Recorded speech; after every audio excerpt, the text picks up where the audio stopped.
আপনি রিটার্নিং অফিসারের একটুকুন সাহস হলো না বলার, আপনি 15 বছর পর দেশে আসলেন, আপনি ওখানে কি ইয়াতে ছিলেন? এক্সপ্লানেশন চাবেন না আপনি? চান। তার মানে প্রশাসন নিরপেক্ষ না। আজকে যারা রিয়াটা কি বৈধ হয়ে গেল? সকালবেলা আপিল ফাইল করে জারারটা বৈধ হয়ে গেল, জামাত ইসলামের কক্সবাজারের প্রার্থীটা বৈধ হলো। কি গ্রাউন্ডে জানেন?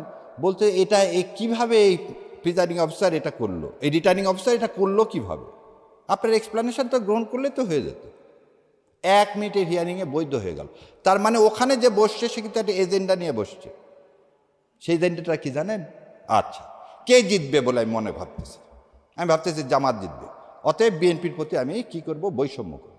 আমি যদি ভাবি না, তারেক রহমান ফিরে আসছে, এখন হই হই কার, উনিই চলে যাচ্ছেন ক্ষমতায়, আমি ওনার বিরুদ্ধে মানে নিরপেক্ষতার আচরণ করে পরে আমি খাগড়াছড়ি ট্রান্সফার হব। One of the presiding officer আমাকে এই কথা বলছে, ভাই আপনি এই কাজ করলেন কেন? বলে আমার বাচ্চারা সব পরে ঢাকায়, ভাই আপনি কি ভাবছেন বিএনপি ক্ষমতায় আসতেছে, আমাকে তো খাগড়াছড়ি পাঠিয়ে দিন। তার মানে এই 36শে জুলাইয়ের যে মানসিকতা, আমাদের বিপ্লবের যে মানসিকতা, আমাদের রক্তের যে মানসিকতা, ওনার ট্রান্সফারের কাছে এর কোনো মূল্য নাই। আপনি মানসিকতা পরিবর্তন করতে পারেনি, এদেরকে ধাক্কা দিয়ে ফেলে দেওয়া উচিত ছিল সেদিন। এই ব্যর্থতার জন্য আজকে এই প্রতি মুহূর্তে এখনো মানুষের মধ্যে সংশয়, ইলেকশন হবে কি হবে না।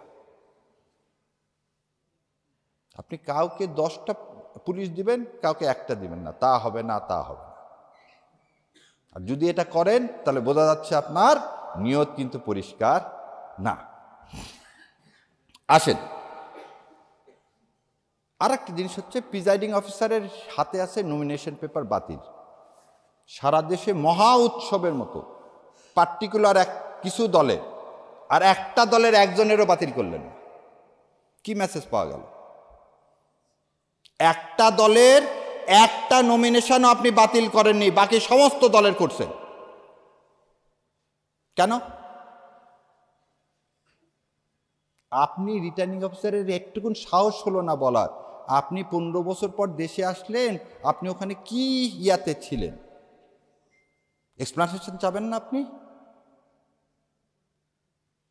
চান। তার মানে প্রশাসন নিরপেক্ষ না। তাহলে এটাও আমি মাথায় ঢুকালাম। তাহলে প্রথমটা ঢুকালাম যে লিগ্যাল ইনস্ট্রুমেন্ট দিয়ে আমাকে বার করা হচ্ছে, আমাকে অ্যাডমিনিস্ট্রেশন দিয়ে বার করা।